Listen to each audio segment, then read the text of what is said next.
Welcome to the HTLL podcast. We are your co-hosts, Emily Hirata, Technical Advisor for Health and Nutrition, and Tino Movuti, Technical Advisor for WASH. In today's episode, we have a very special guest who has been involved in ADRA's health initiatives for several decades. Sharon has served in various roles, including Project Director in Indonesia, Technical Advisor in Haiti, Sudan, and Tanzania, and most recently as Senior Technical Advisor for Health at ADRA International. Sharon holds a Master of Public Health from Loma Linda University and has clearly dedicated her long career to advancing global health. In this episode, Sharon will be reflecting on her rich career, sharing personal stories, experiences, and the lessons she's learned along the way. We're excited to hear her insights and wisdom from her incredible journey in global health. Sharon, welcome. Thank you.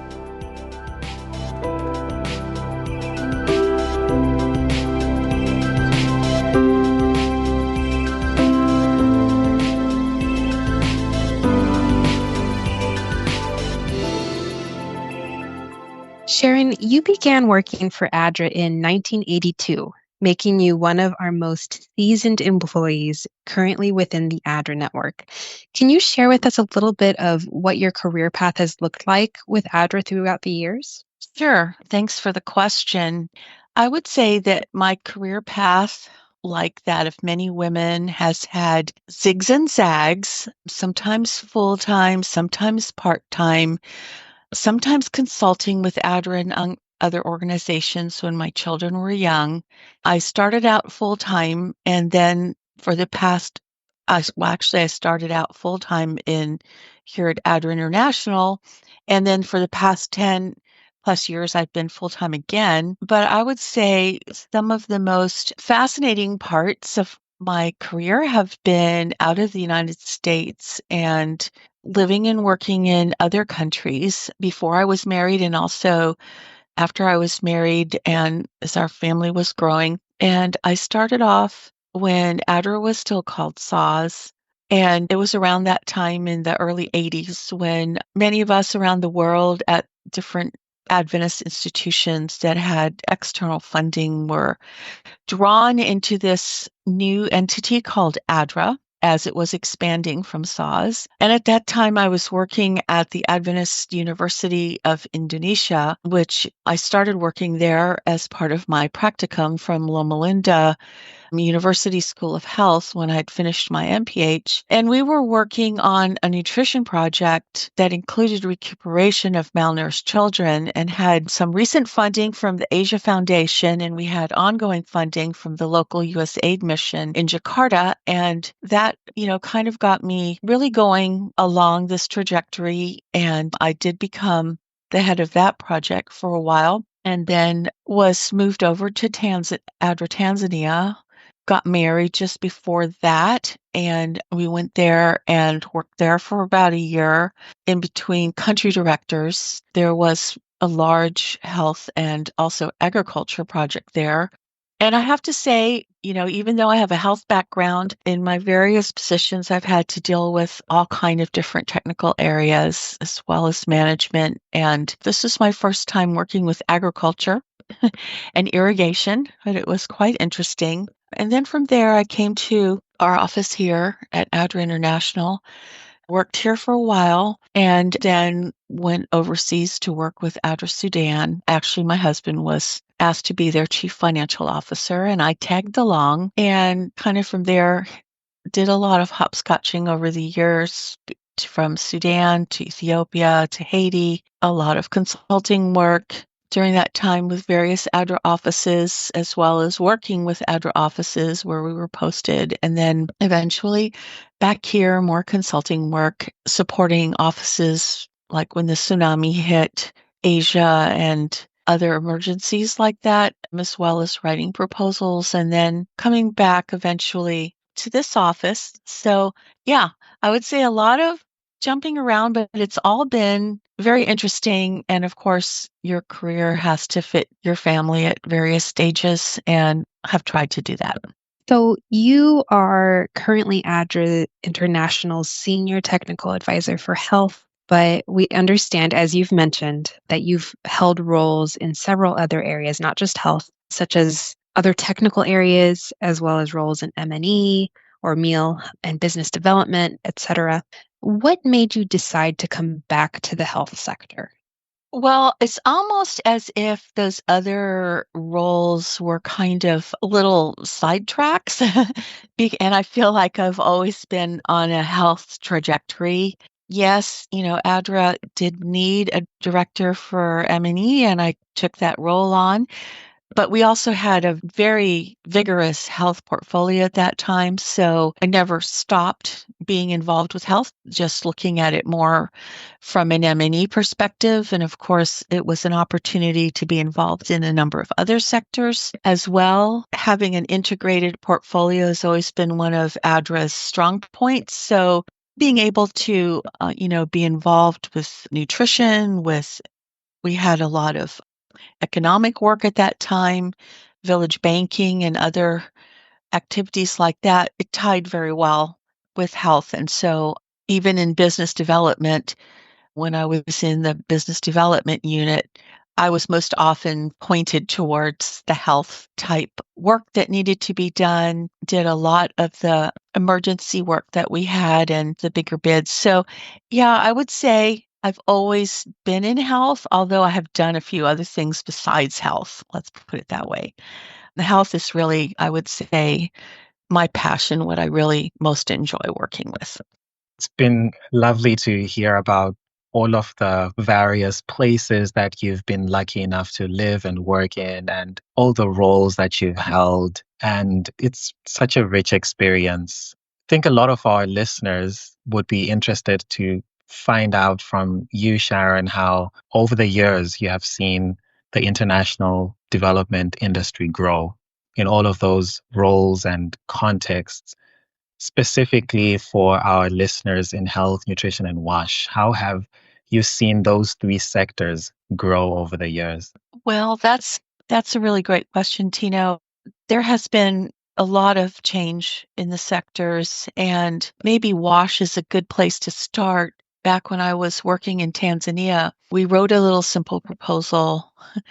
We got funded. We went out and bought a little rig, and we started punching holes all over the place with our little rig. That probably makes you shudder being a WASH expert because we knew so little about WASH at that time. And, looking back on it, I shudder also.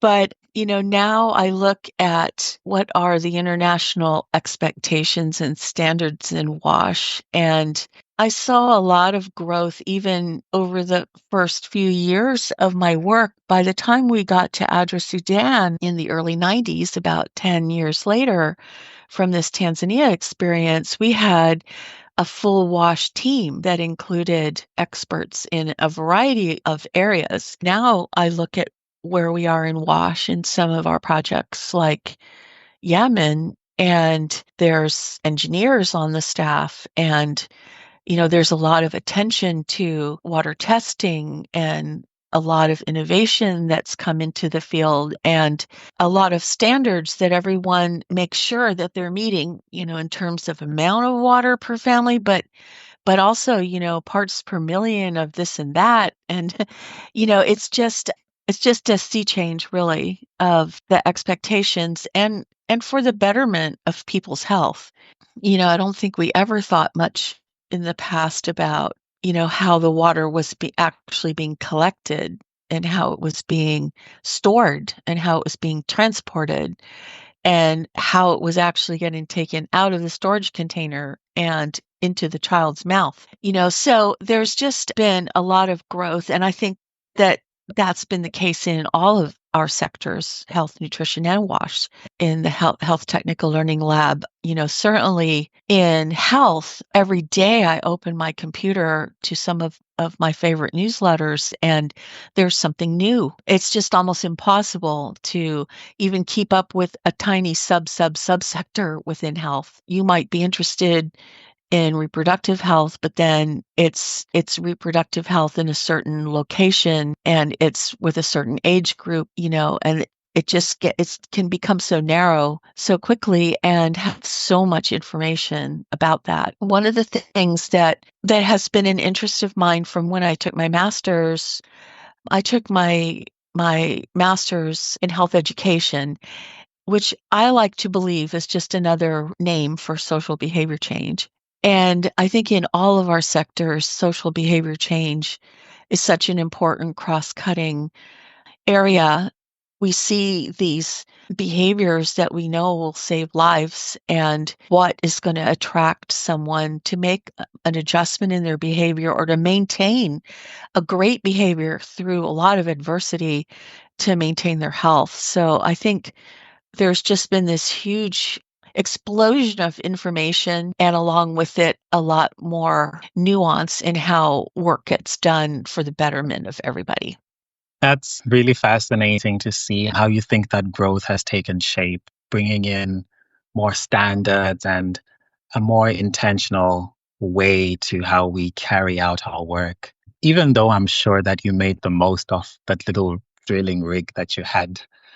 But what are some of the challenges in health, nutrition, and WASH that our industry has had a hard time overcoming over the years? I think that some parts of our industry have done well and others struggle. And I think everyone serious really does their best to meet international standards. But we're always learning more, and being out there on the cutting edge is really a challenge.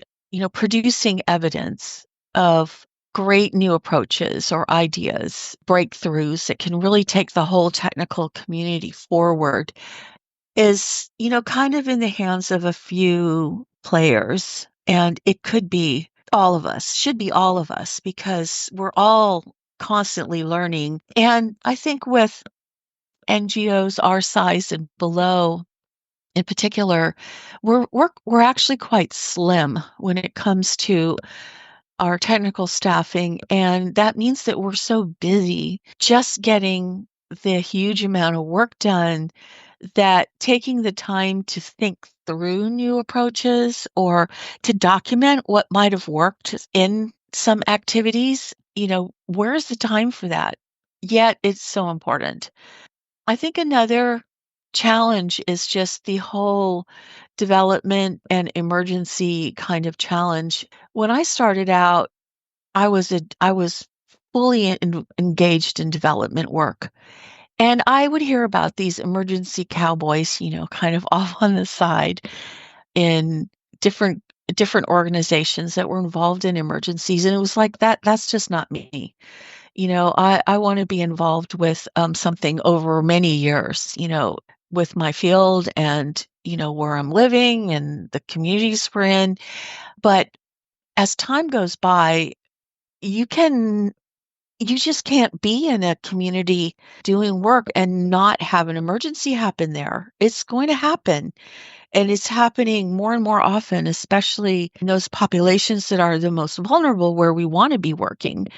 There are going to be disasters. There's, whether they're conflict, whether they're natural, we're hit with the need for emergency work as well. And that is a challenge of, not losing the momentum on the development side while, engaging in the absolutely necessary life-saving emergency work on the other side. And then, are there ways to bridge them together? Is there a way to not lose the momentum of one while doing the other, and maybe even leveraging off the work of each other to get somewhere even more resilient and better going forward is a big challenge. So hopefully that gives some thought to that question. And thinking about those challenges, what practical steps do you think are needed for us to finally overcome them, either as an industry or as ADRA specifically? I think as technical experts, we really must find the time and create the space, maybe at times advocate for the space to go beyond our usual ways of work so that we can do some documenting and also creative thinking. And I would really urge my colleagues to do this we have a lot of expertise, among ourselves and a lot of creativity if we can just take some time to have the kind of conversations that are needed to really distill that into new ways of working. And I know we do things like a lessons learned experience, after a project. I think that that's really important. And that means that, we need to talk to our bosses and supervisors to convince them also, really advocate for this time to talk more than just a quick lessons learned, but, a really deep dive into what we're doing, what we see others doing, what we think might work differently or better, how we could try it. Is there a way to test it? And be having that conversation across our whole team. Hopefully that's gets to your question, Tino. It does. And I think those are really thoughtful recommendations of things that we certainly can do better. Considering the growth and challenges that you've described, in your opinion, what do you think it means to be a strong technical professional in health, nutrition, or WASH? How do we ensure that activities consistently meet the highest standards of quality? I think that it's interesting that you asked that question because I'm not sure that the quality of our work is really occupying our teams' concerns the way it should be. I think again, we're all so busy. It's almost like there's checklists of things we have to do, this report, this evaluation, that monitoring visit, our expense reports, this and that and the other. There's a lot of busy, and the quality of the work can kind of get lost in there. But it's not just doing the work, it's doing quality work that really matters. And quality work means that we're doing absolutely the utmost that we can to make a difference, to make that impact, to save those lives. And that means being totally dedicated to doing things better and better and better, each month, each quarter, each year, each phase of funding. And how do we know that we're doing that? Are we actually measuring our growth in quality? Do we have quality indicators? Are we really looking at how we're going to know that our quality is improving? And it's more than just a checklist of getting things done and like just hacking on quality assurance or quality improvement into our programs. It's something that has to infuse the way that we work up and down and in throughout our way of that we're always looking toward improving the quality of our work. So in other words, a little bit, it's not just keeping up with the donor's standards, but really going above and beyond in everything we do, way beyond donor requirements. Sharon, shifting gears, we have so enjoyed our time with you today and have loved hearing more about your experience, your thoughts, your story.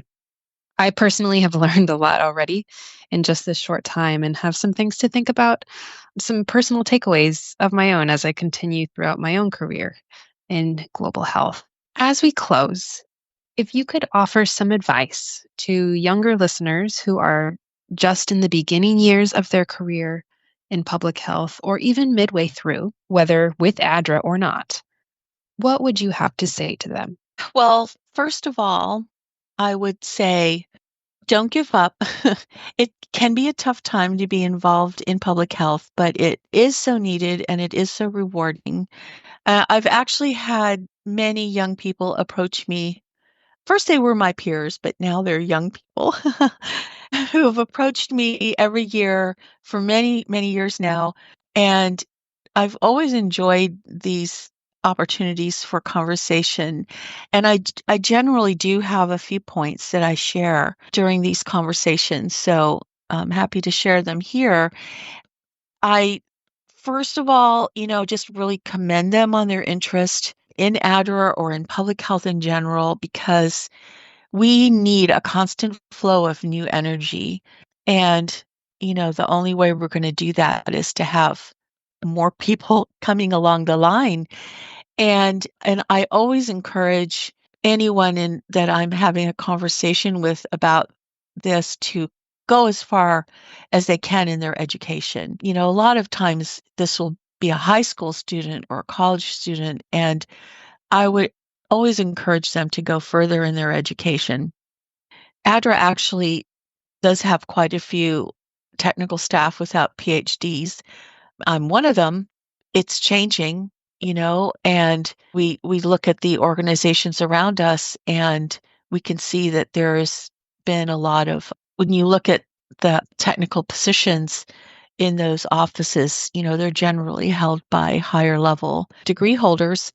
But I think above and beyond just the education is the actual experience. And one of the things I always push, no matter where the person lives, I push them to try to work in another culture. And I think that is so important. You may not end up working in that culture for your career, but you are going to be working with a team of people from many cultures, and your experience working in a culture other than your own is going to be so important to be an effective public health practitioner, and I would say nutrition or WASH practitioner as well. So it may be that you have to really scrimp and save, go take that unpaid internship, go spend some time, out in the community where you live with other groups. However you can do it, I would really push for that. Certainly we're working in international public health, and that means no matter where you've lived, understanding more about the way the rest of the world is working and what's working well there, and what you can learn from one place to take to another is just going to be so valuable for you in your career.